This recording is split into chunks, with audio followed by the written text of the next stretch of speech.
Hello and welcome to Opportunity Homes San Antonio's regular board meeting.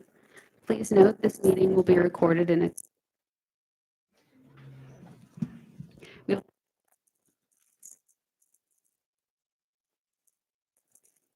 No? There you go.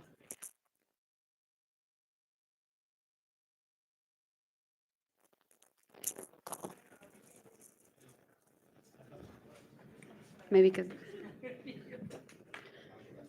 Thank you.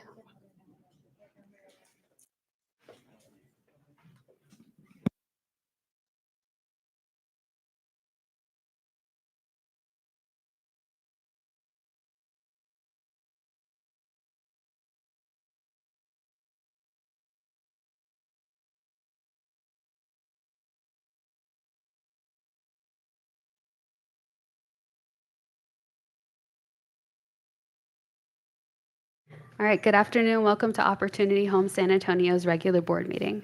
Please note this meeting will be recorded in its entirety. We will now conduct Commissioner roll call. Chair Gabriel Lopez. Vice Chair Gilbert Casillas. Barbara Uncama Burford. Here. Dalia Contreras. Estrellita Garcia Diaz. Here. Janet Garcia. Leila Powell. Here.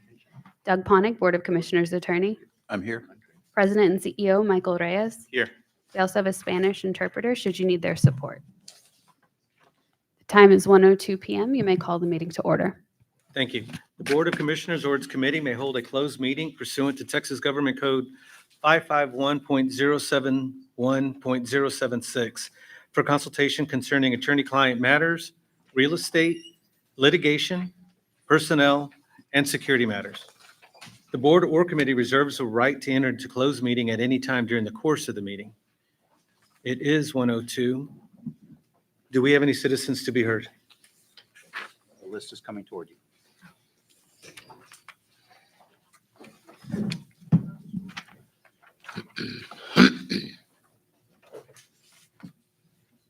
Yes, so we have citizens to be heard. Our first citizen is Claudette Gomez.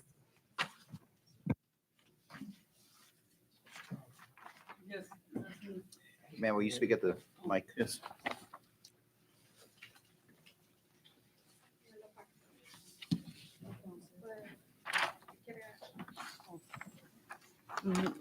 Buenas tardes, mi nombre es Claudia Plasencia Gómez. Good afternoon, my name is Claudia Oh. Plasencia Gómez.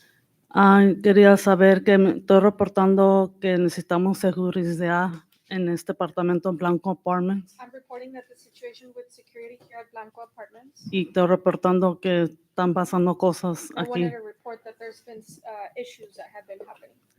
Están pasando mucho tiempo y no se reportado. Time has passed and no one has been concerned about these issues. Y le quería saber si me pueden ayudar a mí en mi apartamento a cambiar de refrigerador. Also, I wanted to request some assistance to see if I can switch refrigerators.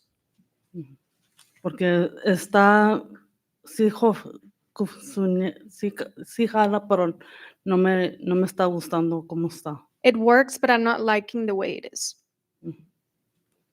Es todo lo que tengo que saber. Y todos los que están aquí viviendo, That's all you need to know. And as far as everyone else that's living here, necesito que me hagan una oportunidad. I just want a chance, an opportunity. Ya tengo 9 años aquí viviendo en Blanco Apartments, I've been here for 9 years living here at Blanco Apartments. pero no me puedo mover porque yo tengo un esposo viviendo conmigo But I can't move because I have my husband living with me. por este momento. Por este momento. At the moment. Porque él cambió la decisión aquí conmigo. He changed the decision by being here with me. That's más todo. That's it. Thank you. Thank you. Gracias.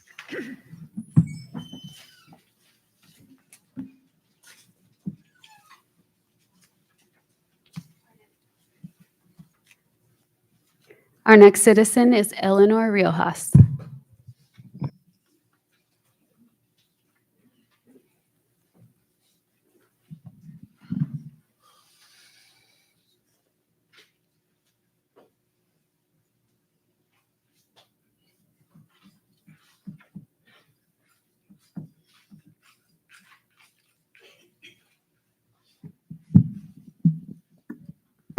Hello, my name is Eleanor Rojas. I've been here for almost a year now. My main concern is the security. Noticed a lot of homeless coming in, a lot of more like break-ins and thefts. I live alone, so it's kind of a concern for me. That's my main concern is the security around here. You know, I mean, like I said, I live alone, so I stay to myself mostly. So it's kind of like I know that there's a lot of older women as well who live in this apartment too, that it's a concern, because we have I'm seeing a lot more transits coming in and, just people off the street and a lot more people getting their places broke into and, their stuff's, it's going missing. So it's a concern for me. So that's it. I just wanted to say that. Thank you. Thank you.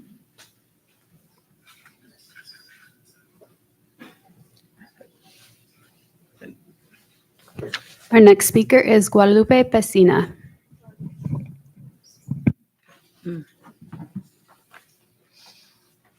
Well, good afternoon, ladies and gentlemen. My name is Guadalupe. I've been in this apartment complex a year and a month. Surprisingly enough, my problem is my neighbors. They're bullies. And when I first got here, one of my neighbors used to play his music loud, and he would play till 3 or 4 in the morning, to the point where I started getting panic attacks because of him. And I filed many police reports, and I've given them to the people that work here. Plus, another thing that I'm concerned about is some of the people live on the forefront, letting strangers and these homeless people off the streets into their apartments. You have every right to do that, but there are kids here, they're disabled and elderly people here that don't need to be fearing for their lives, because then they don't want to come out of their apartments and get some air or just do what a normal person does, just to go outside. But if you're gonna be letting strangers in here, and then you got other people smoking weed and smoking cigarettes in their balcony, and it's like, come on, man, go outside if you're gonna do that. You got every right to smoke weed and smoke cigarettes, but just do it outside like you're supposed to. And just the people here are grown. There are no kids here except for the little kids that do live here. But everybody who keeps breaking these rules, I mean, you guys have these rules for a reason, but yet everybody keeps breaking them. It's like, at some point, are you guys gonna say, okay, enough is enough? We got to throw these people out of here because they're causing problems. I think our Father in heaven that nobody yet has seriously been hurt because of all these people they let in here. But, like I said, it got to the point where last year when I first got here, I was thinking to myself, you know what? I'd rather just be homeless out on the streets than having to live here and deal with all this nonsense in here with my neighbors, with everybody else letting people in here that don't belong here, and letting the homeless sleep in the laundry rooms is like. But I toughed it out, and I'm still here, and as far as I'm aware of, I'm not going anywhere. But I'd appreciate if y'all can do something about this, because this is a serious problem, and it's gonna get worse if it's not taken care of. I hope it don't, but I just hope that it doesn't get worse. But still, just got to be concerned about the people that live here, and don't let these people just think they could do whatever they want and get away with it, because a lot of them think that's exactly what's happening. But I appreciate you guys. Thank you. Thank you. Thank you. It's important to note to our residents, we do hear you. We do not exchange or engage in the conversation during citizens to be heard, but staff are taking notes, and they do follow up with the board members. So that way your comments are being addressed, and then we get the follow up as well. So if we're not asking further questions, it's because we won't do that during this portion until we get the background. Our next speaker, Daniel Mota.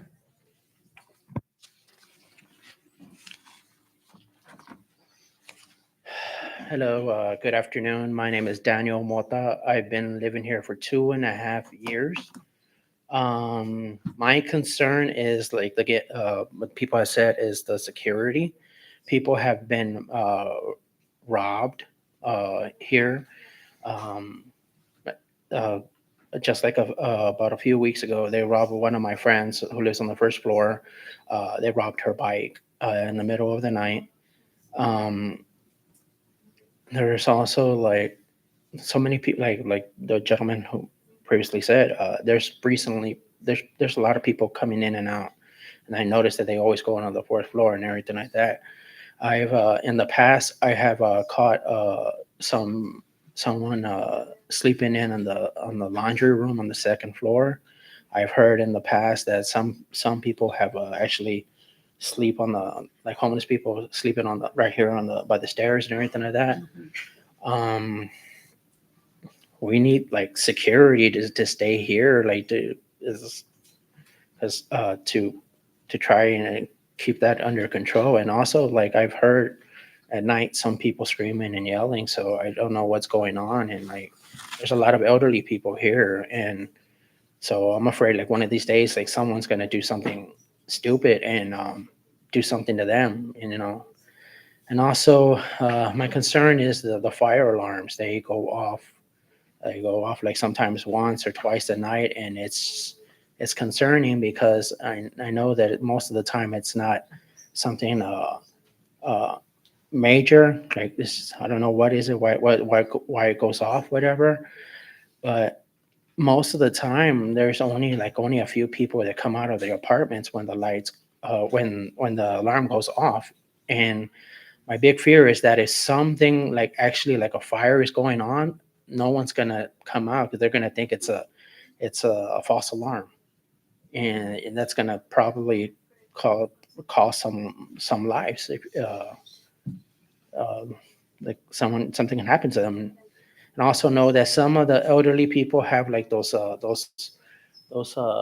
those fire lights on their apartments, that when the alarm goes off, it goes off in their apartments, and it's also affecting their mental health, because like I know some of them can't go back to sleep right away. And so that's my concern, is the smoke alarm, the fire to the building, fire alarm to the building, and security. Thank you. You have a good day. Thank you. Thank you. Our next speaker is Christopher Thomas.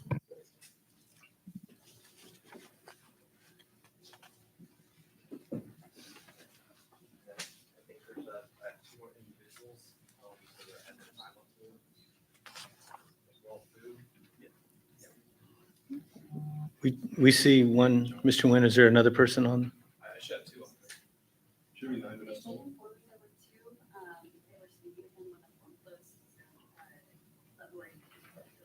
Okay, so total 9 minutes. Okay, and I'm not going to take it all up. I just wanted to. That's fine. So I'm not rushing around there. Okay. Hi. First of all, my name is Christopher Thomas. I'm the owner of Lakeway Security.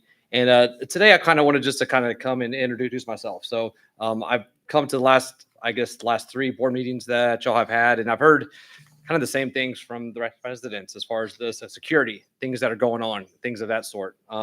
First of all, I live in Austin, Texas. I'm born and raised, state champion, national champion pole vaulter. I'm a coach for my 10 and 12-year-old daughters for soccer.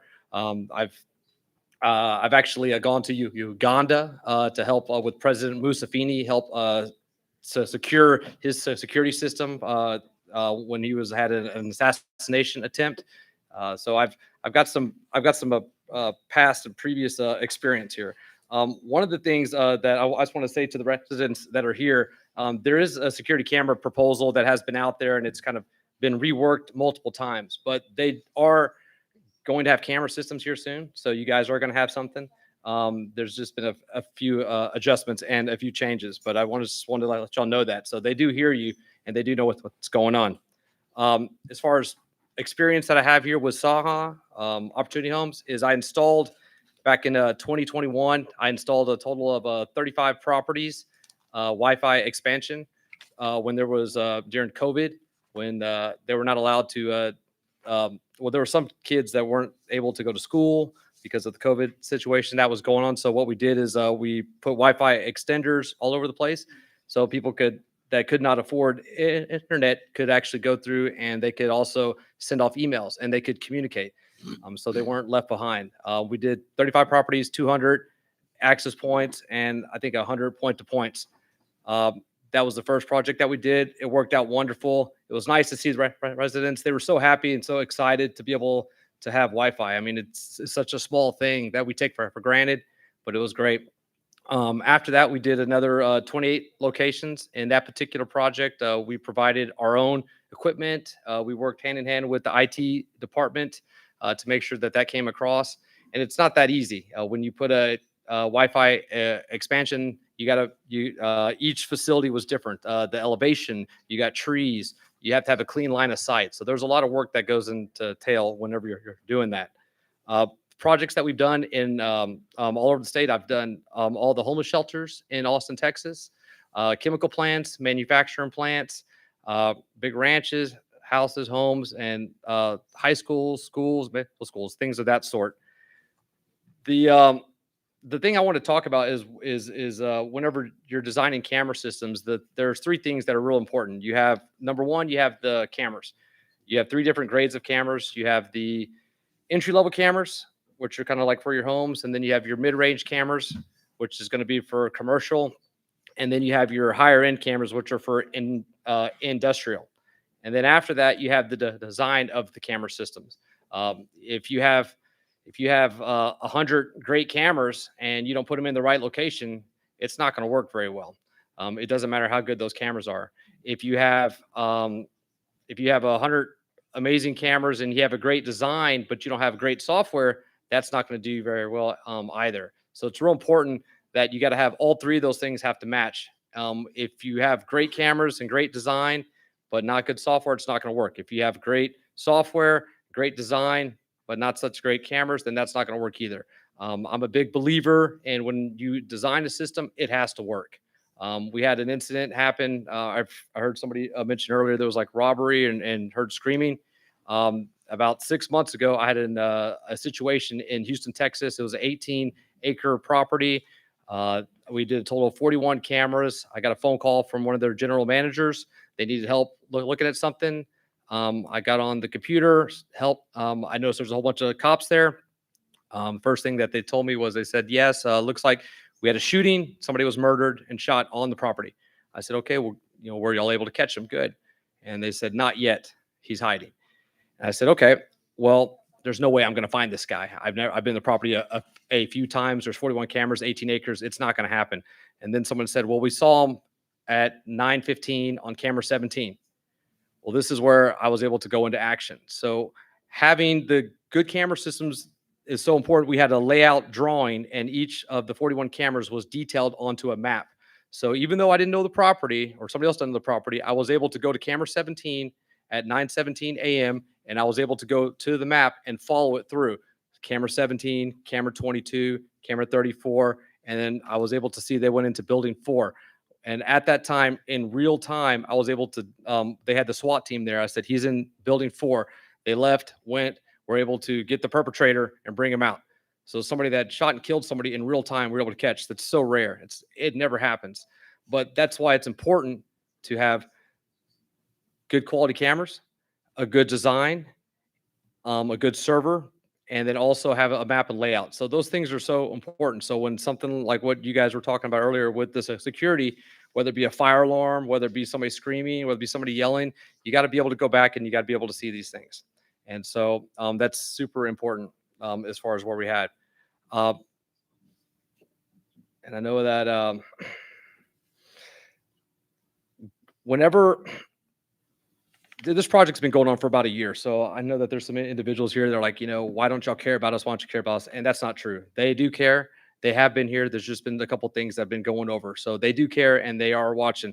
The last 3 times I've been here, I've heard so many different stories about what's going on. I feel like I've learned so much more about Opportunity Homes and about what the issues are and what the problems are. And I feel like you don't really get that information by looking at a bid or a proposal. So I just want to tell y'all, thank y'all for coming out and talking, because it really does open up your eyes on what's happening. If you don't know that gates are being locked and that you can't get around it, then you don't address it. If you don't realize that people are pulling fire alarms and things are going off, then you don't address it. If you don't realize people are getting robbed in the parking lots, then you don't address it. So whenever we hear that type of information, it makes it much easier and better to design a system that can work for the clients and then work for the customers. And so I just want y'all to know that it is coming, and there's stuff that's going to be able to help y'all out. And so it's very important. I think I got a little bit off track there. Here.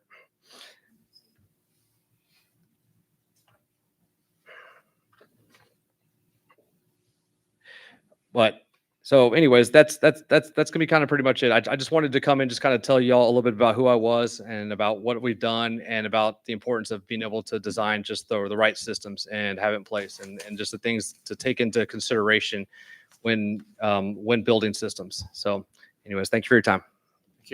Thank you. That concludes the citizens signed up to speak. Alrighty, thank you. We have minutes to approve from the August 6, 2025 regular board meeting minutes. I so move to approve the minutes from the August 6th regular board meeting. We have a first. We have a second. Second? We have a first and a second. All in favor? Aye. Aye. Any opposed? Please note Commissioner Garcia was 109. Sheila. So, Mr. Chair, yes, sir. before we go into individual items, can I just mention something really quickly? Sure. I know by state law, we're not allowed to respond to citizens to be heard, but I just wanted to make one notation that's important for our residents. They're still here, is to acknowledge that we received a HUD grant worth $4.5 million, and it is to modernize the fire system and the fire alarm and sprinkler system here at Blanco Apartments. And so that's really important to modernize the system, and that work's going to start in the next 1 to 3 months. And so we're excited about that money, $4.5 million. And so that work will get started here in the coming few weeks. So I wanted to make that notation while we have the residents here. Oh, fantastic. Chairman, I have a question for our CEO. Please. Do we have a residence council here? It's a good question. I don't know if we do. We don't. Are we currently receiving or anticipating receiving any funding to support the expansion of residence councils at our properties? Yes, we have funding to do that, and we need to make sure that our Community Development Initiatives Department works with the residents here to see if there's interest in forming. We encourage families here and residents here to form a resident council. You have your own resource as your own governing body to decide what your community needs, and so it's really important that those elections happen. You need a president, you need a secretary, you need a group just as you would with any board. So we highly encourage, and we'll make sure Lori, your property manager, gives you the information you need to form a resident council. So if that's something you're interested in, we'll make sure that you get that information in the next day or so. Thank you. No other questions or comments. We'll move on to the individual items. Item number 4, consideration and approval regarding Resolution 6807, ratification of an award of a contract for Cottage Creek Apartments. Hector Martinez, you're up. Mr. Chair, good afternoon, Commissioners. This is a request to ratify the award of an agreement to a paving contractor for a project at the Cottage Creek Apartments. Cottage Creek is in our HP portfolio and was a recipient of COSA, City of San Antonio bond funds. So we've been engaged in construction activities for the past year or so at Cottage Creek, installing and changing out air conditioning. So all the residents there at Cottage Creek are going to have new air conditioners. And the last thing we like to do as we wrap up a construction project is we're going to be doing the roads to avoid delivery trucks and a lot of traffic, to maintain the new roads. It's one of the last things we do as we wrap a project up. And so we're bringing this to you for ratification. This is to an award to Texas Asphalt. This is a comprehensive paving contract for Cottage Creek. It involves several scopes of work, redoing the drive lanes, the parking lots, sidewalks, curb ramps, new reflective signing and such. The contractor mobilized last month on August 25th. Everything's going really wonderfully. We're happy to be back out there completing this work. So I'd be happy to take any questions if anybody has any.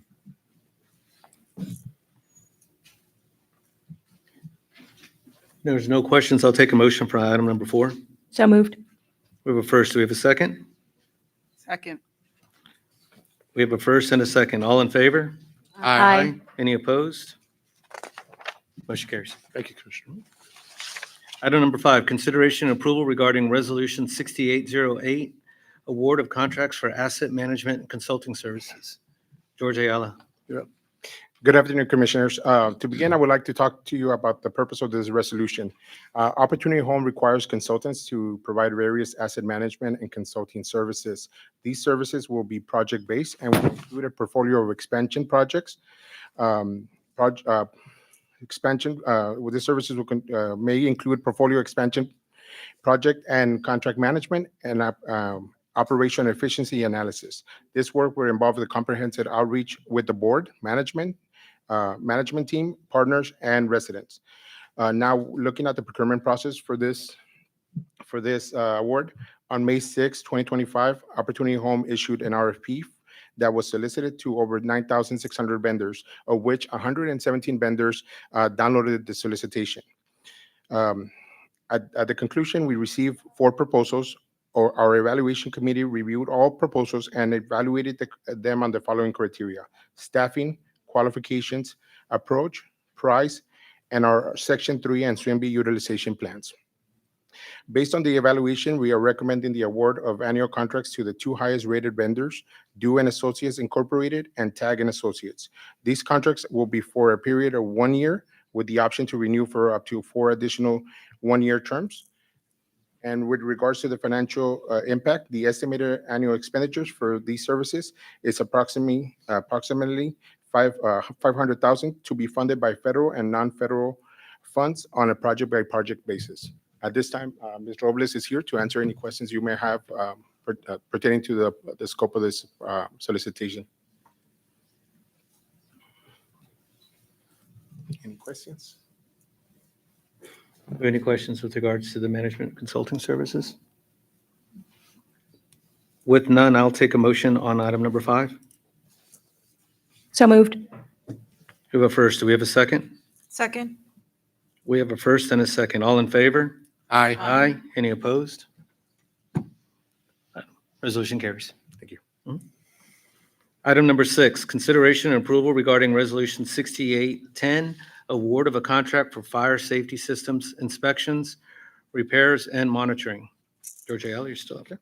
The purpose of this resolution, Commissioners, is to contract a vendor to conduct mandatory fire safety system testing, inspection, and maintenance for all our fire suppression system, including smoke detectors, sprinkler systems, and others. This contract also adds a 24/7 monitoring of fire alarm panels. These services are required to meet national, state, and local fire safety standards. To give you a little bit of background on this, item, we had previously a contract with Fire Troll Protection Systems. On May 19 of 2025, the vendor requested an increase in their hourly rates, which prompted us to issue a new solicitation to ensure that we were getting the best value. With regards to the procurement process, our procurement process involved issuing an invitation for bids on July 11th and receiving 3 responses. The IFB was published on Opportunities Home's e-procurement website, the Heartbeat, and directly solicited to 80 vendors. We evaluated the bids based on criteria including price, reputation, and quality of service. At this time, we are recommending and awarding the annual contract to Fire Troll Protection Systems as they were the lowest bidder. The contract will be for 1 year with the option to renew for up to 4 additional 1-year terms. And the financial impact of this item is estimated to an annual expenditure of approximately $300,000, which will be funded by operational budgets and any available reserves. Any questions? I do have a question. The services that we're procuring here, they're for maintenance of existing systems or expansion of systems? They're for the monitoring and inspecting of the existing systems. And anything that we retrofit or we upgrade will also be included in this pricing as well. Thank you. You're welcome. Any other questions? With none, I'll take a motion on item number 6. So moved. We have a motion to approve. We have a second? Second. We have a first and a second. All in favor? Aye. Aye. Any opposed? Resolution carries. Item number 7, consideration and approval regarding Resolution 6803, rehabilitation of Mid-Crown Senior Apartments Project. Jose Moscoto, Chief Operating Officer. Why do I feel like all the questions are going to be coming to me? We saved them all. So under Resolution 6803, we're seeking approval and authorization for the financing of the rehab work at Mid-Crown using $2.5 million awarded from the City of San Antonio Housing Bond Funds, as well as $2.5 million Move to Work funds. And this resolution authorizes execution of all documents necessary, including the loan documents with the City of San Antonio. So just a little bit about Mid-Crown Senior. It's in District 2. It's 196 units. And it's a 4% tax credit deal. These funds are anticipated to cover site improvements, balcony repairs, exterior repairs, interior dwelling, but most importantly, some elevator modernization and fire safety upgrades. And we estimate once we execute a contract for the work, for the completion to be done in about 12 months. But I want to highlight that the $2.5 million from the City Housing Bond Funds is in the form of a 0% loan. So it's, to an extent, free money. So we are asking you all to authorize and approve the execution of all these documents. I do have a question. Yeah, no, go ahead. Chairman, what's the original construction date of this property? Ooh, good question. I don't have that information right now. I'm going to look at our CFO. Do you? 2007. 2007? Yeah, it was built in, yeah, it was built in 2007. So I understand the modernization of an elevator system or other fire safety because those codes and those systems Mhm. were out. And I don't see a detailed budget breakdown here, but I would just be interested in whether we were anticipating when we purchased that some of these repairs would have to be made to items like balconies or other types of rehab work on what's a fairly, I'm thinking about the date of the property that we're in now, and I know it was just renovated fairly recently. But I know we do have a lot of housing stock that is older than the property that you're presenting on right now. So of the few things I do know about this property, including the repairs, it's not all of the balconies that need to be repaired. There are certain balconies that have come up with some structural issues that need to be taken care of. And the rest is really work. It's not 100% of the property. Okay, so we're going through and listing the priorities. So it's not necessarily an issue of poor maintenance, or it might be some Wear and almost- tear. Okay. Thank you. This authorizes the funds and the borrowing that's necessary to pay for the repairs. Have we identified who's performing the work? We or have is- not. No, So right this- now we're just executing the documents and we'll move forward. And then you move forward with the We'll RFP bring that process. back to the Okay. board for contract execution. Okay, I just wasn't entirely sure. Are there any other questions, commissioners? With none, I'll take a motion on item number 7. So moved. We have a first, do we have a second? Second. We have a first and a second. All in favor? Aye. Any opposed? Item number 7 is approved.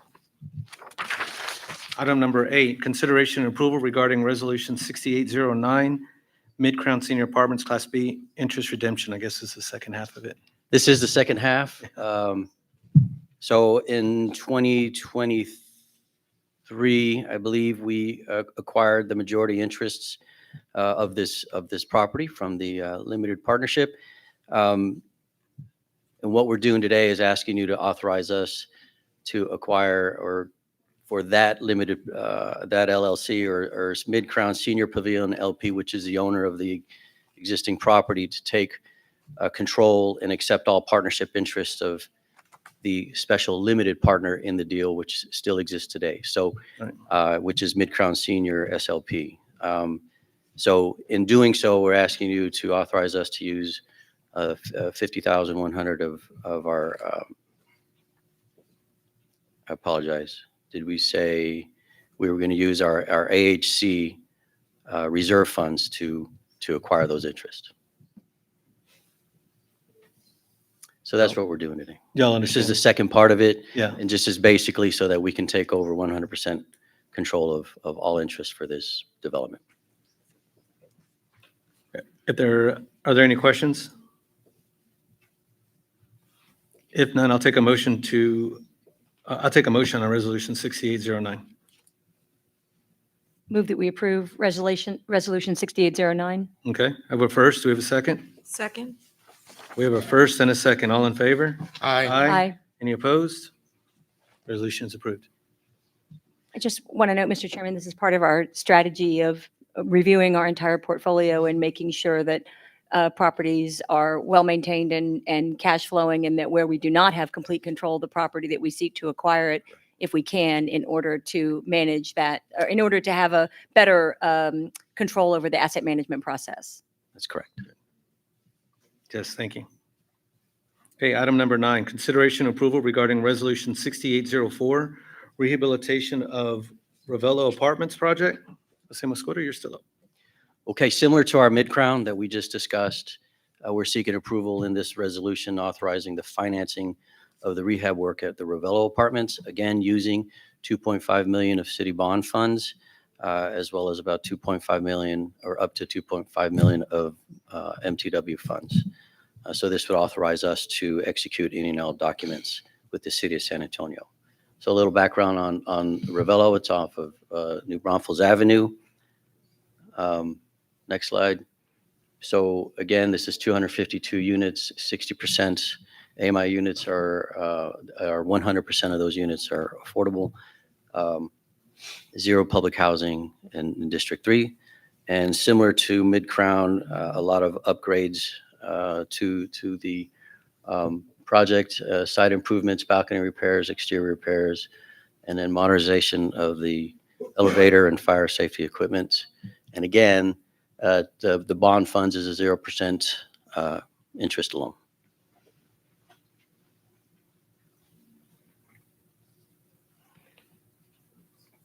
This being the second in the group, I mean, please pass on our appreciation to our city partners in providing financing assistance on this. Any questions on this item? Could you explain what MTW is? I'm sorry, the move to work funds, those are the dollars that are fungible for the agency that we could access for various projects that we have throughout our portfolio.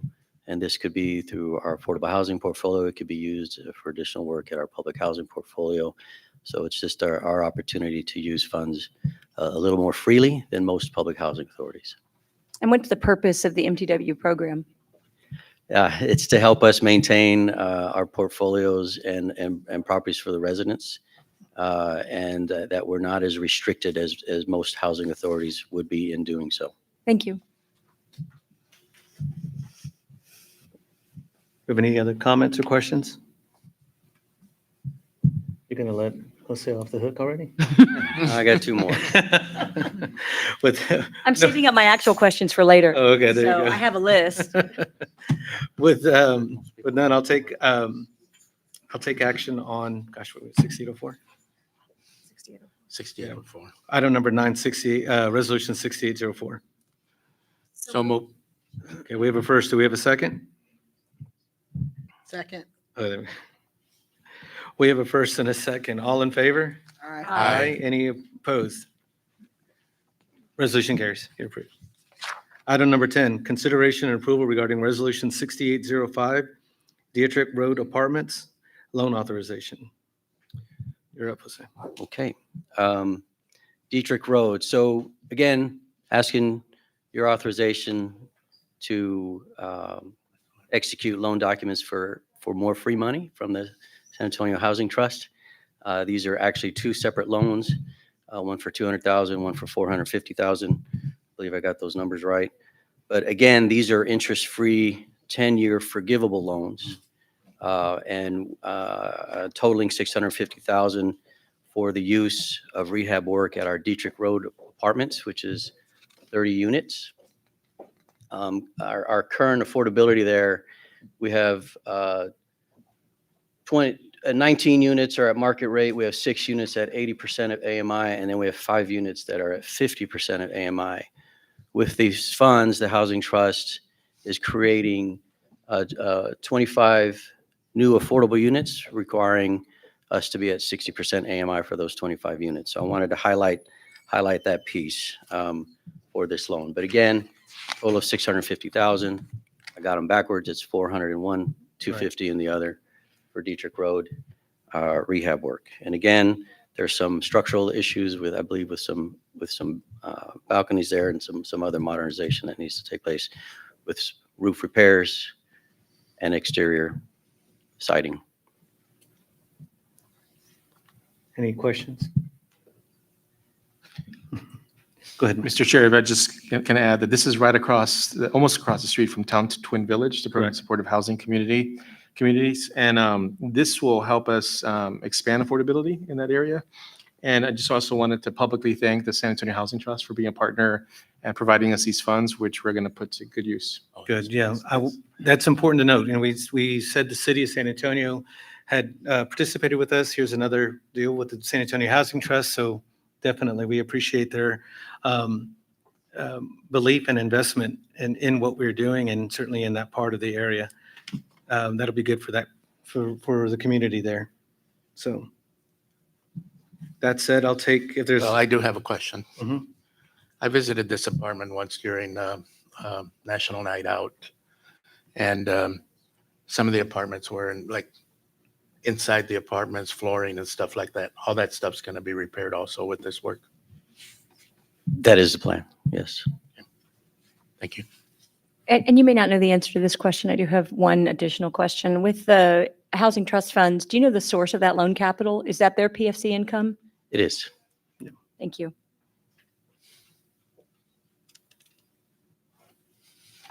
Any other comments? That being said, I'll take a motion on item number 10. I move for approval. We have a first. We have a second. Second. We have a first and a second. All in favor? Aye. Any opposed? Motion carries. Item number 11, consideration approval regarding Resolution 6806, Homestead Apartments demolition. Jose, you're up. Okay. Again, we're seeking approval and authorization for the demolition of our Homestead Apartments. Again, part of our affordable housing communities portfolio. This project was developed and built in 1973. It was, I believe, rehabbed in 1993 under the tax credit program. Since then, over the past 3 to 4 years, they've been experiencing a lot of issues with the interiors. Want to go to the next slide? And so we put together a bit of a timeline so everyone understands what's been going on. And so this was paid off. We acquired it in 2023. We've had some ongoing structural shifting, ceilings and environmental concerns with this property. A lot of ceilings caving in the units. In December of 2023, our occupancy was 141 units, or 90%. 38 of those households relocated, and a decision, because of the number of interiors, ceilings falling down, we ceased leasing activity. Okay. So during the next time frame, which was January 2024 through December 2024, we continued to relocate those 38 households. Inspections of all the other units took place. And as a result of the ceasing of lease-up activity and the relocation of those 38 households, we ended up with about 66 units occupied in January. At that point, as we evaluated more of the units, starting in March and April, we began having conversations with the residents to relocate all of them, to completely vacate all buildings at Homestead. So since May through July of this year, we have vacated all 66 units. I want to highlight or remaining 66 occupied units that 100% of the residents have been relocated to other affordable housing community properties within our portfolio. So we took care of the families, we took care of their moves and all of their costs. But at this point, 100% of the units are vacated. And our desire is to demolish these buildings, shift the property to our development team for future redevelopment of a new property. So we are looking at rebuilding. Correct. Correct. And there's just a sample photos of a couple of ceilings and the issues we've been dealing with at this property. And just to be clear, this is not a demolition in process photo. This is a photograph of a unit. That the is conditions- correct. yeah. And those are the interior conditions that we've been dealing with. The ceilings, with it being built in 73, they use nails instead of drywall screws. And so a lot of the ceilings, as they become brittle and older, start slipping and caving in with the shifting of the buildings. And there's no debt on the property at this time? I don't believe so. It's internal debt. Yeah. So we'll have a discussion about forgiving it. Thank you.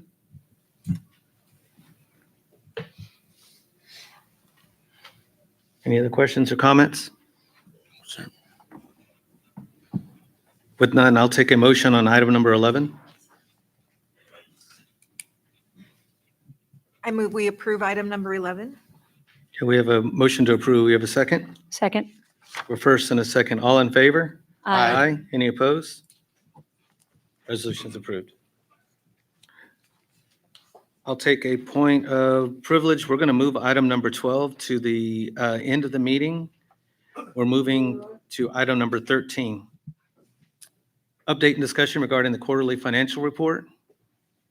Aaron Slidek, Director of Finance and Accounting. You're up, Aaron.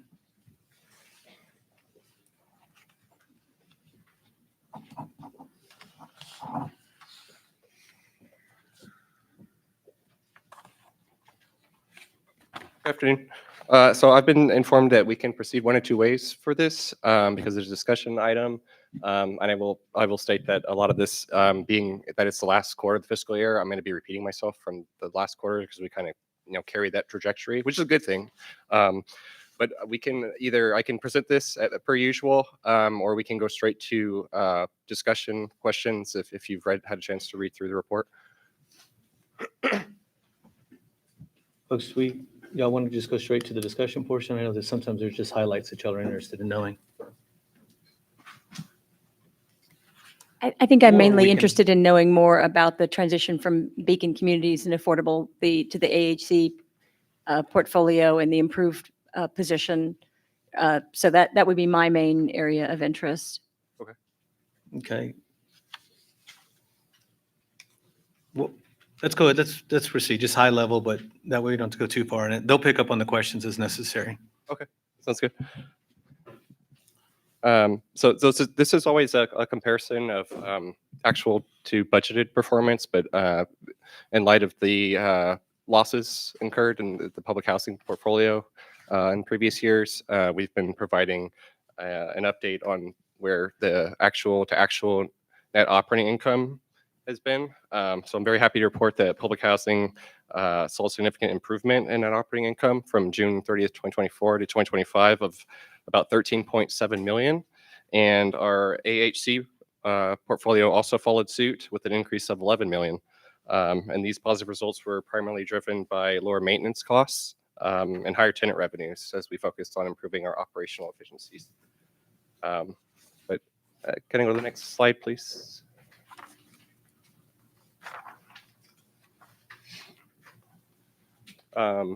But just going into the actual versus budget comparison now, this is our operations portfolio. So this is our core housing programs of public housing, Section 8, affordable housing communities, and then we have our central office and community development initiatives segments. Our operations segment ended the year with a surplus of 4.9 million. This was in excess of budget expectations by 4.5 million.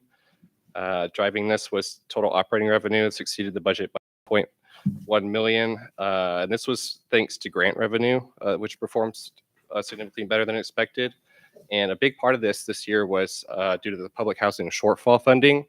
So what that is in January 2025, we applied for and received 5.6 million from the 2024 shortfall funding program. So we've applied for this program in probably starting about 5-6 years ago. We've never been awarded because there's a cap on that. I think it's about 25 million that HUD provides, and we have to share that. There's a tiered system. The funds have all been exhausted by the time they got to us, right? But we're fortunate enough to get 5.6 million, which brought us up to 0 in operating reserves for public housing. Wow. That money is intended to cover operational shortfalls for agencies like ours, and also to help build reserves for the future. That 5.6 million, all it essentially did was bring our operating reserves up to 0. There's a bit more that we were awarded, about 900,000 in 2 different tiers, so about 1.8 million, but that has some restrictions on it. The first restriction was we had to send HUD a shortfall improvement plan, which Jose worked on, submitted. So we are eligible for that funding this fiscal year. And then the last 900-ish thousand, we actually have to demonstrate an improvement with our financial data schedule and show that we actually brought those reserves up, by improving our financial performance. So that the last 900,000 is, going to be a lot harder to achieve, right? But we will certainly do our best.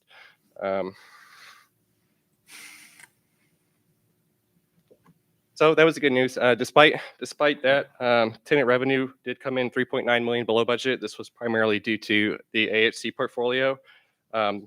Same kind of lower occupancies that we saw in that portfolio. Homestead, which of course we just heard filling that, there's vacant because the units were having deterioration. We're going to demo that. We also had Rosemont Highland Park, Costa Valencia that were having some difficulties.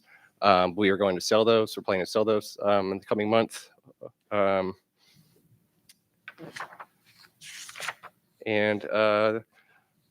We did see some improvements, though, in areas like salaries and benefits and maintenance costs. So that drove the overall surplus in operations. Next slide, please. Moving on to the capital segment. The capital segment performed even stronger, latest surplus of 20.4 million. This surpassed the budget by 13.3 million. You'll see their operating revenue saw a slight $236,000 shortfall, but this was offset by operating expenses. We saw 1.3 million favorable there. This was largely due to savings and consulting fees. And then their net position improved thanks to a 9.5 million gain from the Augusta Flats land transfer, as well as unbudgeted city housing bond revenue. Next slide, please. Moving over to the balance sheet, you'll see a significant growth here in in total assets and liabilities. So total assets and deferred inflows of resources increased by 45.1 million, or 7.69%. This was driven by growth in both current assets and fixed assets. So current assets were up by 1.6 million. This was mainly due to higher accounts receivable for the city of San Antonio related to the housing bond projects. This just shows that we've billed for work that's completed, but we're just pending payment. Fixed assets were up by 42.7 million, or 11.33%. The majority of this was from strategic property acquisitions and capital improvements in our AHC and public housing portfolios. So some bigger changes there were, of course, the 48.9 increase in building and site improvements. We acquired the Alhambra, San Juan Square, and Elon Gardens apartments this fiscal year. And we also saw a 20.7 million increase in construction in progress. This represents the renovation projects currently underway across the portfolios. Total liabilities and deferred inflows of resources increased by 12.3 million. This was mainly due to new debt issuances related to those properties. We issued 10.5 million for Elon Gardens and 5.6 million for Mid-Crown. And this was partially offset. We have San Juan 2 debt maturing within the next 12 months, so that moved out of non-current to current liabilities. And then routine principal payments on existing debt also offset that. So total net position, that's a good indicator there of your financial performance. That increased by 32.8 million or 8.93%, reflecting strong operating results and strategic investments made during the year. Can we go to slides, Evelyn? So this is a visual representation here of our operating revenue. This compares actual to budget for 6/30/24 versus 6/30/25. Operating revenue increased by about 0.6%, so a very small increase. This was driven mainly by higher HAP and tenant revenue. And you'll see these increases were offset a little bit. You'll see in the green there, the miscellaneous revenue, we recognized quite a bit of development fee revenue in 24 and had a sharp decline in 25. Next slide, please. This is total operating expenses. We had a decrease from fiscal year 24 to 25 in total operating expenses of about 3.4%. Ordinary maintenance decreased by 12 million or 33%, and other expenses decreased by 5.6 million or 22%. Slide, please. This is our debt to equity ratio. We remained stable at 0.40 from year to year. This is good. We're looking for anything less than a 1 here. This kind of ratio would be interpreted favorably by investors and creditors, shows that we have some capacity to take on additional debt if needed. Next slide, please. This is the current ratio. Did see a small decline here from 2.36 to 2.17, but we're just looking to stay over 2 here. This is still a very strong ratio. Demonstrates your liquidity, how quickly you're able to meet your current liability demand. Right. Remind me again, for housing authorities our size, where does this compare rank wise? I mean, I'd say it's stronger than normal. I think we've always had pretty strong ratios. I don't think I think in the past I have looked at some others, but it's been some time. If you'd be interested in seeing, like, no, just wondering, just comparison. But yeah, I think they're very strong. Okay.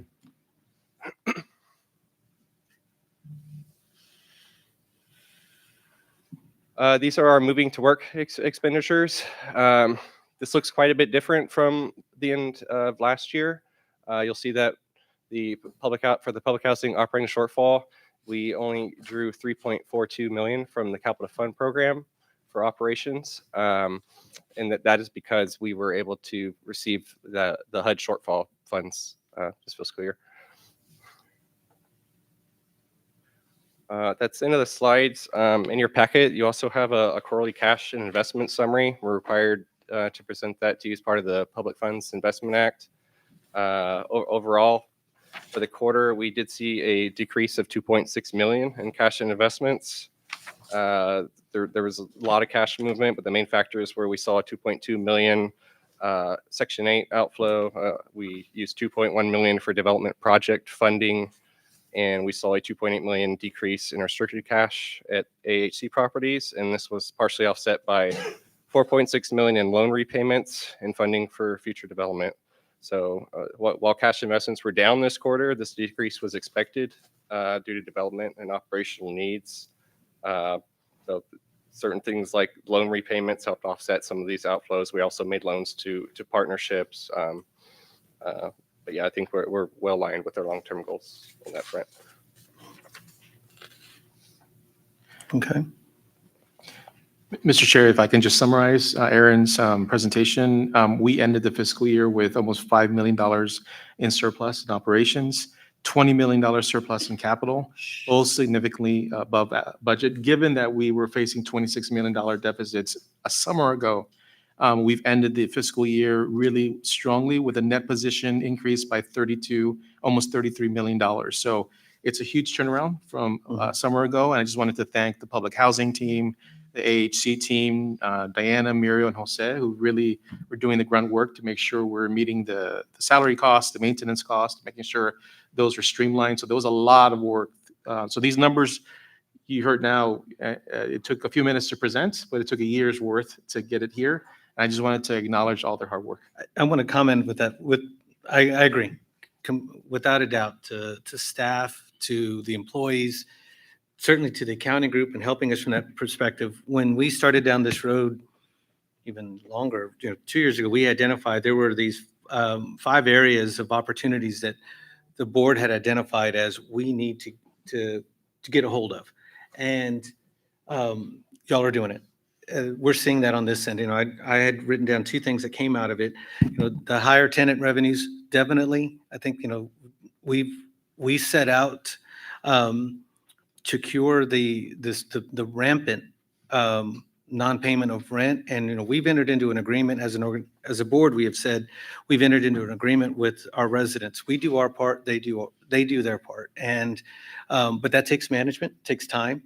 And I'm certainly appreciative of that, because the more that our resident partners do on their side allows us to continue to both serve them with better improvements, whether it be physical improvements, whether it be additional security, whichever they have deemed that our staff wants to work. And that comes through we all doing our part, and it's happening. And so that's what, my personal comment, that's important. The lower cost thing, I recognize sometimes it's just because there's a reduction either in staff or unable to fill. But that does tell me that employees they're doing more, and many times our employees are going above and beyond. So kudos, Michael, to all the teams. We've got almost 600 employees. Everybody that is doing their part, that's important. That's certainly something that we want to make sure that we recognize. This is a big ship to turn, and it is harder to turn when we're dealing with all of the regulatory and compliance requirements that our HUD parent requires us to do. So I appreciate the time that they did in doing that. Did you? I just wanted to ask our CEO if you could explain, sometimes when you're presenting information about a new project where we may be receiving a developer fee, we talk a little bit about, in a typical business, if you take in more than you put out, that's profit. But we don't have a profit, so to speak. So if we're taking in revenue more than our expenses, if you could talk a little bit about how we prioritize what we do with those funds. That's right, Commissioner. We're a quasi-government organization. We're a community-driven organization. We're not a business. And so our goal is mission-driven, meaning we are here to house people. We are housers. Our job is to provide families, especially children and older adults, a safe place to live. At the end of the day, we're housers. We're here to provide quality housing. So there's no profit. Any revenue that's in excess of our budget for the year goes back to supporting either our families through resident services, goes back to preserving our existing housing, or it goes to building new housing. We know that we're going to have 1 million new people coming to San Antonio within the next decade. We need to make sure that they have an affordable place to live. So preservation of housing, new housing, resident services, and ensuring that we have a really sound, financially sound, stable organization. We've been in existence for 88 years. We want to make sure we're around for another 88. And the way we do that to ensure that we are stabilized financially and we have a good team in place. And so these monies help do that. Thank you. Any other comments? With none, thank you. Thank you all for your time. Go to item 14, President's Report. Yes, Mr. Chair, I'd like to turn the first part of this report over to Melanie Campbell. She's the co-president of CVR Associates. They're a national leader in strategic planning. They help housing authorities across the country with strategic planning, and we're fortunate to have her helping us lay out our framework. In 11 years, we're going to turn 100 years old. And as we lead to that centennial vision, what does that look like, right? We know that as a housing authority, we have to be the authority in housing, which means we need to be leaders in this space, and we need to ensure that we're providing affordable housing for our city. But we know we can't do it alone, where in the past, maybe we were looking at it in a silo. we know that we're just one of a larger ecosystem in the city that's led by our housing officers. So we know that we are also a partner in the city's strategic housing implementation plan. And so we need to ensure that our blueprint, our roadmap, if you will, moving forward, aligns with the ship and aligns with the priorities of our partners. So Melanie is helping us envision what does this future look like for this organization as we head to our 100th anniversary. So there's been a lot of work that's been happening. So she's going to provide a quick overview of where we're at and what's happening next. Thank you, Michael. There's a PowerPoint, I think, loaded up. There we go. Thank you so much. Commissioners, thank you for giving me just a moment to give you a status update. And so if we go ahead and click through. So just as orientation, we are here where this little arrow is in the September-October timeframe. The good news is we're right on time. We started back in July with what we call our discovery phase. And we'll talk a little bit more about the discovery phase, but basically what we did is we invited partners, we invited residents, and we invited staff to come and let us listen to what their thoughts are. What are their concerns? What are they really looking forward to? What are they looking towards their future with the Housing Authority and what that might look like? And then from there, we went into priority development, then into goal development and action step development. So we had 2 weeks ago, we had some really intense meetings, came up with a lot of great input. And then even this morning, we had a working session where we had, again, some really good input, and we have some next steps from there. But if we can go ahead and click through, we're in the filtering stage now, and clearly what we did this morning was some filtering. So we've got some do-outs from there. But the discovery phase, I'd like to share a little bit about what we learned in the discovery. So kudos to Ayana and Nicholas and their team for getting a lot of people to those meetings. We were here. I had 3 team members here. We were here for 2 full days, meetings back to back from early morning until late at night. But we heard a lot of great information. So I'd like to share a little bit of that with you to give you a little context. Next slide, please. So in those listening sessions, these are some of the items that kind of came to the forefront. Folks are really proud of the quality housing that Opportunity Home is developing today, but they also recognize that some of the aging public housing properties need some love. They definitely need to be either repositioned or rehabbed or whatever that might mean for those specific properties. But they understand that to do that, the partners themselves said that we should be maximizing our partnerships to make sure that we can achieve the housing goals. It was also not lost on anybody that increasing construction costs are a barrier. They need to be overcome. Can you get to the transaction table? Hopefully, yes, but it often these days requires, trying to figure out creative ways to fill those funding gaps and to approach that construction. Understanding that advocating with elected offices is going to be key to this too. We really want everybody, you all, but I say we, it's the royal we, everybody we heard from, really knows that the elected officials need to be on board with this and everybody pushing in the same direction. Also, questions came up, can we build in high opportunity areas? Can we build in all areas of the city so that folks can access in the areas where they call home or have been calling home in the past? So initially, it was said, let's build 10,000 new units in the next 10 years. Hold on to that for a moment, because you might see in a later production of this, maybe even different numbers. And so anyway, what we heard over and over again is Opportunity Home is great at housing, so please do more. Our community needs it. Next slide, please. So with regard to partnerships, it was also a big focus. We had several great meetings with partners from different segments of the community.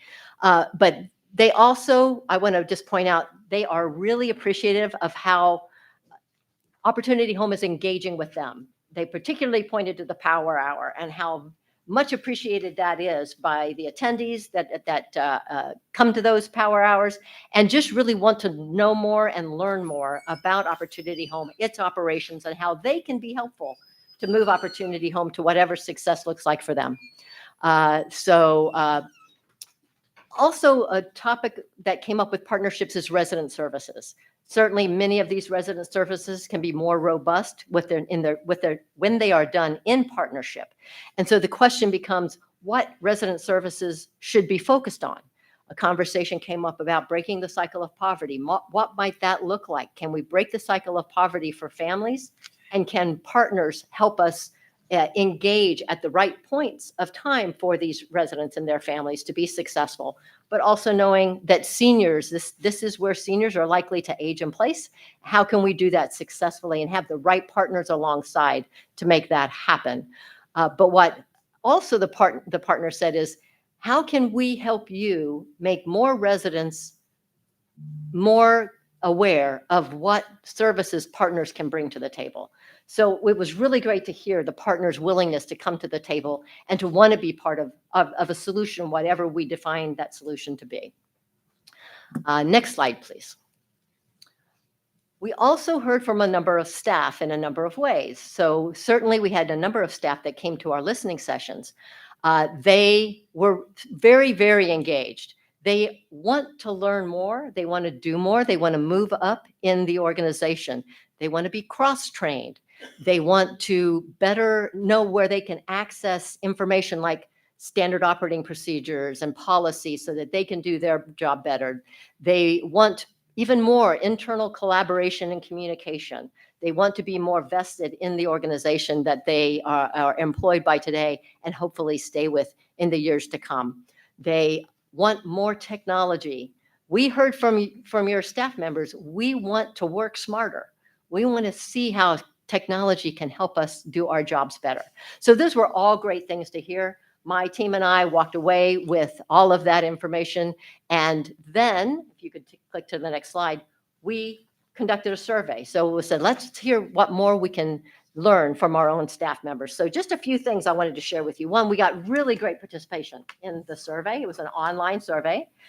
It was almost half and half, just a little on the higher side for central office staff. And 44% were for the property in the field. And I'll just share with you, we do a lot of this across the country. That's a really, really good response from folks who are out in the field working at your properties across the community.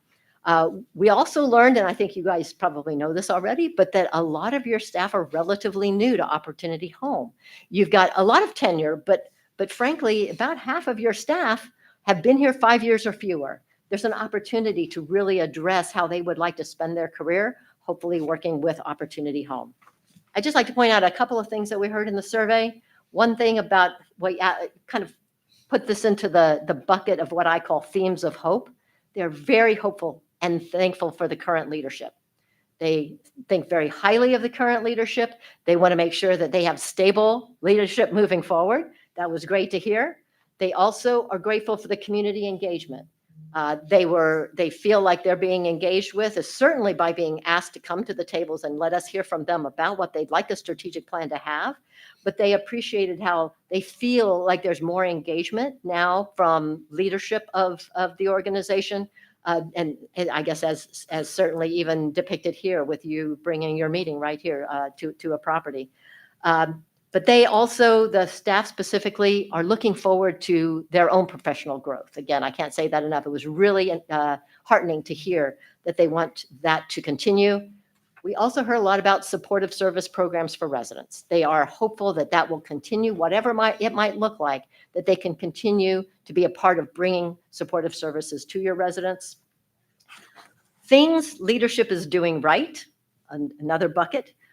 Focusing on the future. They appreciate that there's a lot of focus on the future of the organization being stable, being sound, and thinking big. That is definitely something that staff is appreciative of. They've seen an improvement in communication and new ideas. They want that to just be a continuing trend. They want to continue to be involved in decision making. They're telling us, let us hear from you all, and we just want to be a part of that. Let us support you in the decisions that are being made. When we asked about investments, what would staff like the organization to invest in? Of course, staff said, invest in me. We want them to be, they want to grow. They want to be trained. They want technology to be state of the art. How can they use, you will hear this a lot. How can you use more bots? How can you use more automation? More AI, how can that be incorporated into their work so that they can be working smarter and getting more done?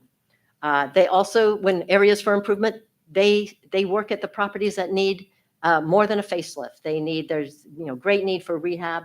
They acknowledge that these are needed units. There's a great need here in the community, but They also want there to be investment in those properties so that everyone can live in a high-quality unit for years and years to come. Those are kind of some of the highlights for the survey.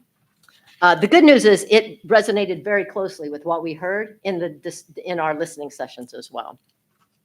A few resulting priorities came from that discovery phase. Next slide, please. They are housing opportunities and innovation.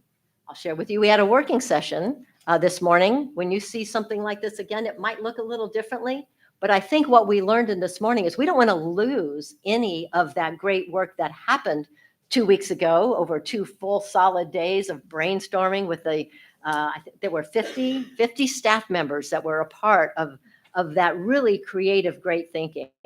But we're going to continue to certainly be very, very focused on expanding and preserving the housing that is a non-negotiable. Everybody's 100% on board with that happening.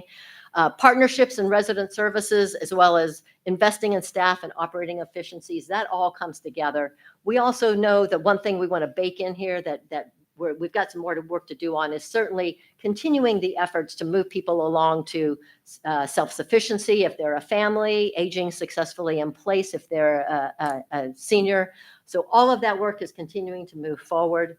And the intention, last I heard, was that we hope to get this all put together in detail and brought back to you around December, I believe. Next slide, please. Again, next slide.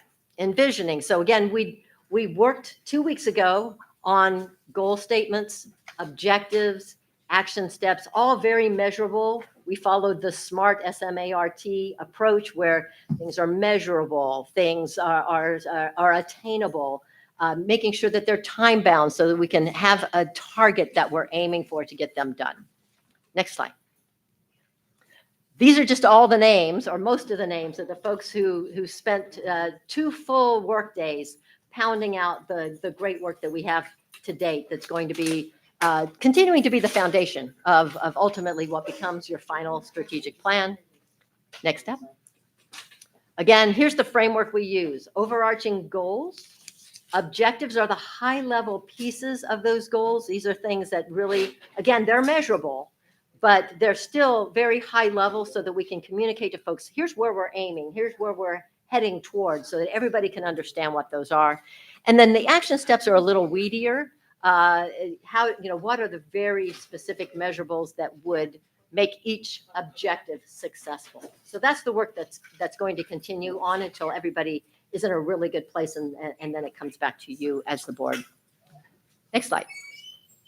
This is just an example. This is not yours. This was just an example of how this framework ultimately is built so that it is measurable. There's accountability. When Michael as the CEO is tracking these various things, and that he knows exactly what staff member is responsible for what pieces and whether they're tracking on this long-term plan. Next slide, please. Again, we're now in the filtering phase. It's only September 3rd, and we've kicked it off, so we are right on time. There'll be a lot of work that'll take place in the remainder of this month and through October as we flesh out some of the great ideas that came out of this morning's work session. Ultimately, we will get to a point where CVR, my firm, and my team, we will owe you a written report complete with exactly what the framework will look like for every goal and every objective. Next step. Again, if we can stay on track, we'll be finalizing the plan in November and then ultimately come to you at your December board meeting for final presentation and ultimate approval. Next step. So that's the high level of where we are. Again, great work. I cannot applaud your staff enough, Michael and your executive team and the other staff that showed up for those 2 days. It was really wonderful to hear the great discussion and the hard work. Folks are really, really engaged and looking forward to understanding what is ultimately going to be an 11-year plan. Any questions? Any commissioner comments? Thank you, Melanie. If I can just add, Chairman, we've engaged residents, we've engaged employees, we've engaged community members. The community members included city officials. So we tried to be as inclusive as possible. And with that said, the process is still underway and there's still opportunities. So our next Housing Power Hour is on September 26th, and it's going to be it's going to be a workshop, if you will, to talk about this strategic planning. So members of the public and those listening and watching are invited to participate if they choose to, and they can send an email to publicaffairs@homesa.org. Again, publicaffairs@homesa.org if they'd like to participate in the September 26th workshop. I want to thank you for your time that you put into this. What I heard this morning is really exciting, and I look forward to this plan being completed. Mr. President, thank you and the staff for all the time in the small time span that y'all have put this together. You've really put a lot together and moving our organization forward. Thank you. Thank you, Melanie. Thank you Appreciate so it, much. Melanie. Appreciate it.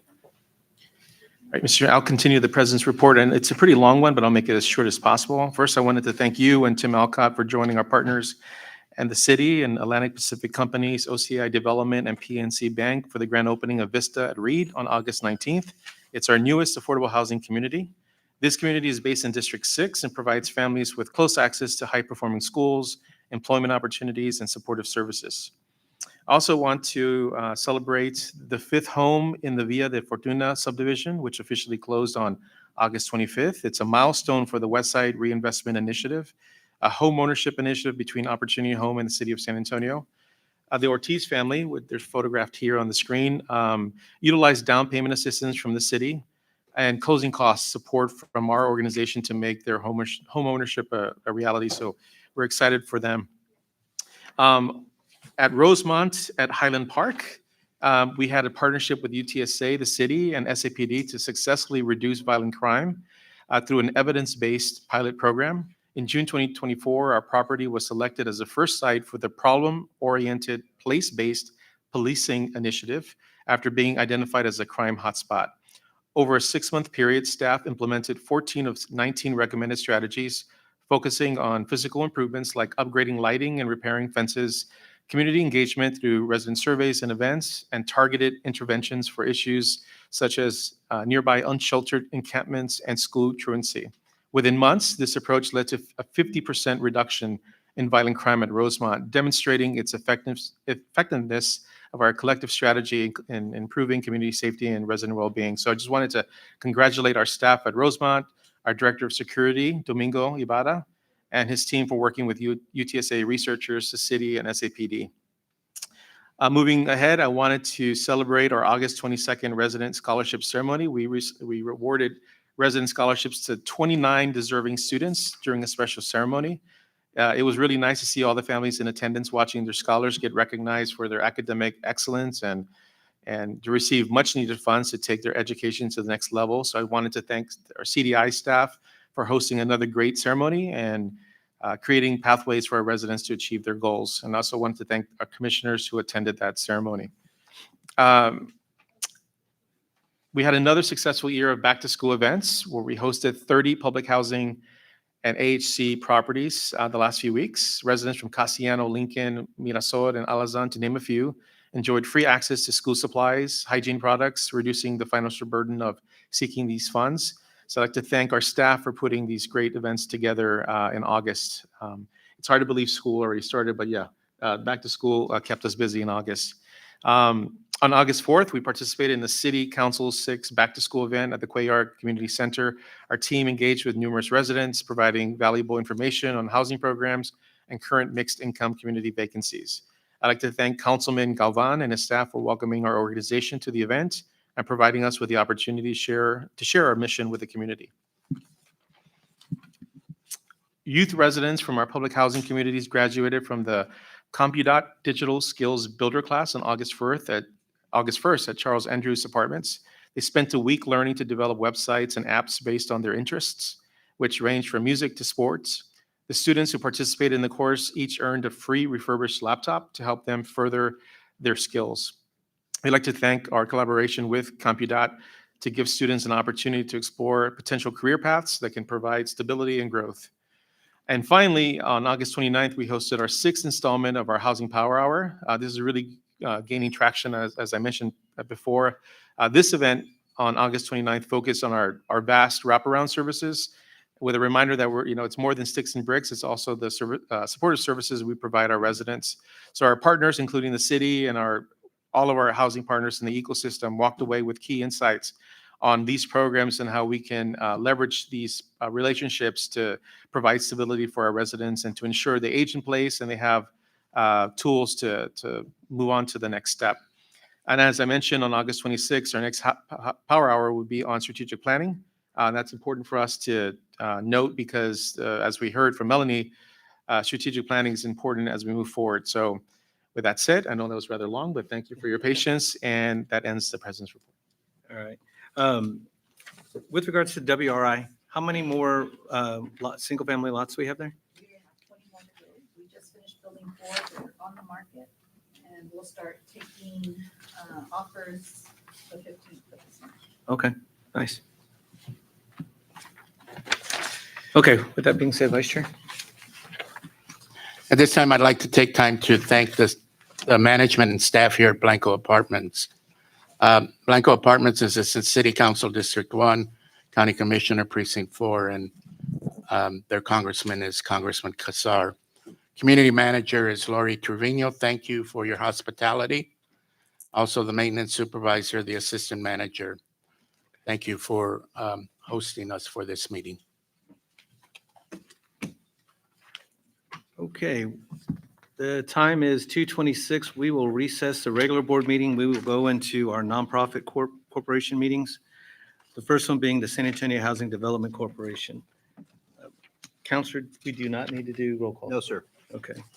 So without roll call, I will call the meeting to order.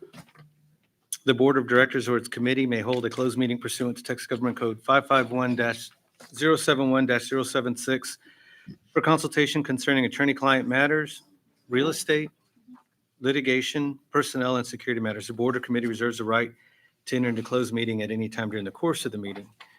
It is 2:27. Do we have any citizens to be heard? There are no citizens signed up to speak. With no citizens, we have minutes to approve the June 18th San Antonio Housing Development Corporation meeting minutes. I'll take a motion for approval. Make a motion to approve the minutes from June 18th. We have a first, we have a second. Second. We have a first and a second. All in favor? Aye. Aye. Any opposed? The minutes are approved. Item number 4, consent item, consideration approval regarding Resolution 25 DEV-09-01 for the Dietrich Road Apartments loan authorization. We've already had the presentation, so I'll just call for a motion to approve the resolution. So moved. We have a first, do we have a second? Second. We have a first and a second. All in favor? Aye. Aye. Any opposed? With none, I'll take a motion to adjourn this meeting. So moved. We have a motion to adjourn. We have a second? Second. All in favor? Aye. Aye. It is 2:28. That meeting is adjourned. We'll move on to the San Antonio Housing Facility Corporation meeting. Roll call is good. I'll call the meeting to order without reading the entirety of one. Do we have any citizens to be heard? There are no citizens signed up to speak. Okay, we have minutes from the August 6th, 2025 San Antonio Housing Facility Corporation meeting. With no comments, does anybody want to make a motion to approve? So moved. We have a first, we have a second. Second. We have a first and a second. All in favor? Aye. Aye. Any opposed? Those meeting minutes are approved. We have consent items. Items number 4 for Resolution 25 FAC 0903. Item number 5 for 25 FAC 0905. Item number 6 for 25 FAC 0902. And item number 7, 25 FAC 0904. No other questions. We've already received the presentation. I'll take a motion. I move that we approve the consent agenda. We have a first. We have a second. Second. We have a first and a second to approve the consent items. All in favor? Aye. Aye. Any opposed? Consent is approved. The time is 2:29. We will adjourn. I'll take a motion to adjourn the meeting. So moved. We have a first. We have a second. Second. First and second, the meeting. All in favor? Aye. Meeting's adjourned. Close that one. We'll go right into the regular board meeting at 2:30. And Counselor. Yes, sir.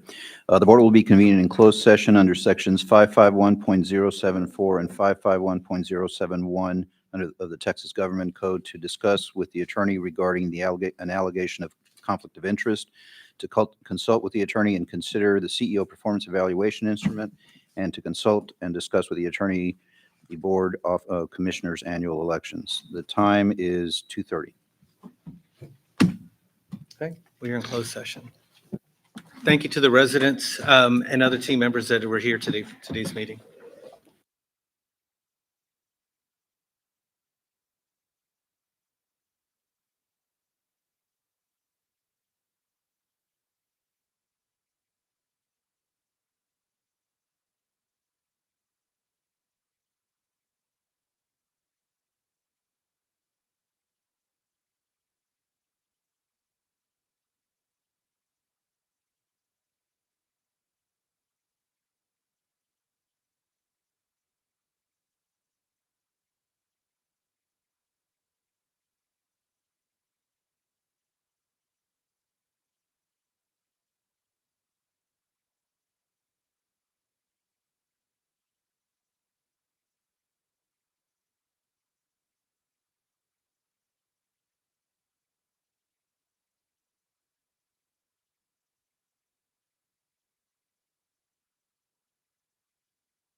The time is 4:15 PM, and the board has returned to the regular board meeting.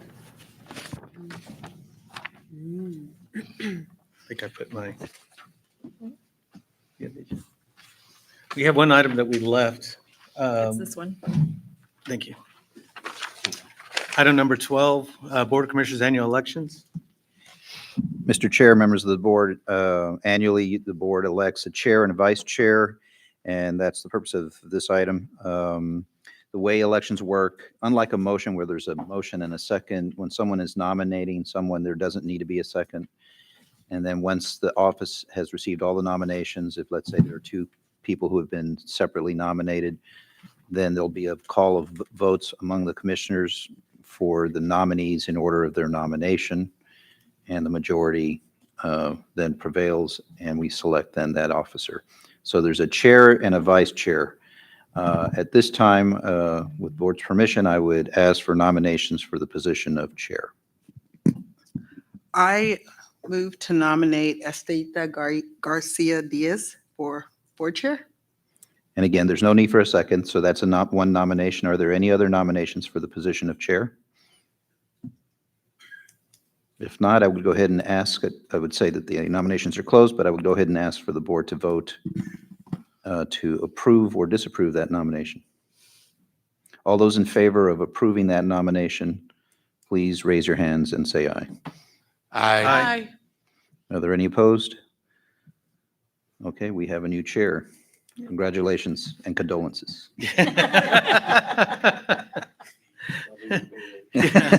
Yeah, you get double the pay now. All right, now we need to handle the position of vice chair. Are there any nominations for the position of vice chair? I move to nominate Commissioner Janet Garcia as vice chair. Okay, we have one nominee. Are there any other nominations? I'd like to nominate Leela Powell for the position of vice chair. Okay, those are two nominations. Are there any other nominations? If not, nominations are closed, and we'll take them in order of the nomination.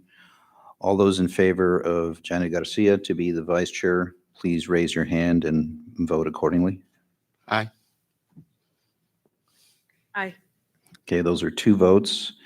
Let me just go ahead and then move on to the second nominee. How many votes do we have in favor of, and I already just drew a blank. Who's the vice?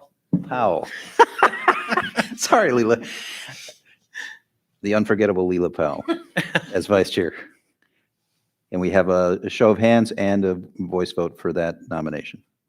Aye. And I think that is 4. 4 is the winning number, so congratulations again, Ms. Powell. You're the new vice chair. Yeah, like you get double pay too. Those are all the nominations that are required for the selection. Congratulations to both of you. Madam Chair. Yeah, I was gonna say, I'll leave it up to them to figure that part of it out.